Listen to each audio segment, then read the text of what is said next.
1인당 가계대출이 초비상이라. 최악 실상 공개한다. 제가 지표를 볼 때마다 진짜 놀라는 게 사실 빚이거든요. 빚. 예, 빚에 대한 이야기는 아무리 강조해도 지나치지 않을 것 같아요. 왜냐하면요, 빚이 많으면 돈을 안 씁니다. 돈을 안 쓰면 경제에서는 치명타가 되거든요. 그런데 이거 저도 지표를 보고 이야기를 하지만 사실 무서워서 말하기가 어렵습니다. 왜냐고요? 여러분 이거 한번 보세요. 1인당 평균 가계대출 잔액을 보면 말입니다. 예, 2024년 4분기 말 12월 말이죠. 9,553만 원입니다. 2012년 이후 역대 최고치입니다. 지금 우리 경제가 빚더미란 이야기죠. 1인당 평균 가계대출 잔액이 이렇게 많습니다. 와, 장난 아닙니다. 기본적으로 2024년 12월 기준으로 보면요, 전체 가계대출은 1,880조 4천억 원. 실제로 말입니다. 돈을 빌린 사람은 1,968만 명. 참 장난 아니죠. 장난 아닙니다. 그만큼 말입니다. 돈 빌린 사람도 많고요. 거기에 대한 가계대출에 대한 충격도 크다는 뜻입니다. 2012년 이후 역대 최고라고 하면 이게 장난이 아닌 거죠. 진짜로 많은 겁니다. 제가 봐서는 진짜로 많아져요. 문제는 여러분, 1인당 평균 가계대출 잔액이 2023년 1분기가 9,334만 원입니다. 그죠? 그런데 이게 계속 올라가요. 안 줄어들어요. 예. 지금 9,334만 원이 4분기에는 9,367만 원까지 늘었잖아요. 그러다가 2024년 1분기에는 9,389만 원까지 갔다가요, 결국은 9,553만 원까지 갔습니다. 가계대출 잔액이 안 준다는 거, 여러분 이것은요 소득이 줄어든다는 이야기예요. 예, 소득이 늘어나면 가계 평균 대출 잔액은 줄어듭니다. 줄어드는데 지금 안 줄어든다는 거. 여러분 2023년에 보면 1분기가 9,332만 원에서 2분기가 9,332만 원까지 떨어지죠.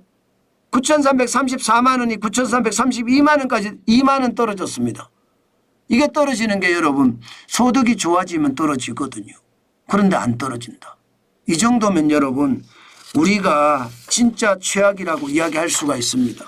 연령대별로 볼까요? 연령대별로 보면 저는 더 충격이라고 생각을 하거든요. 왜 충격이라고 생각을 하느냐?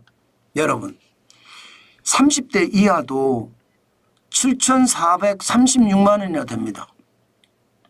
야, 이게 뭐 30대 이하도 이렇게 많아요, 빚이요.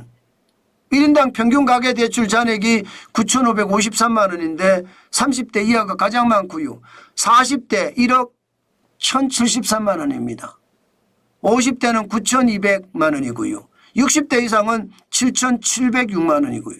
문제는 30대 이하하고 60대 이상이 많다는 사실이에요. 여러분 알다시피 경제활동을 열심히 하는 왕성히 하는 40대가 저는 1억 1,037만 원이면 다행이라고 생각합니다. 왜? 갚을 수 있으니까. 일해서 갚으면 되거든요. 50대도 저는 9,200만 갚을 수 있으니까 괜찮다고 해요. 그러나 30대 이하는 쉽지 않죠. 게다가 30대 이하 이 부분보다가요 60대 이상이 더 문제입니다. 60대 이상 7,706만 원. 요즘 여러분 60대 이상을 써주는 데가 없어요.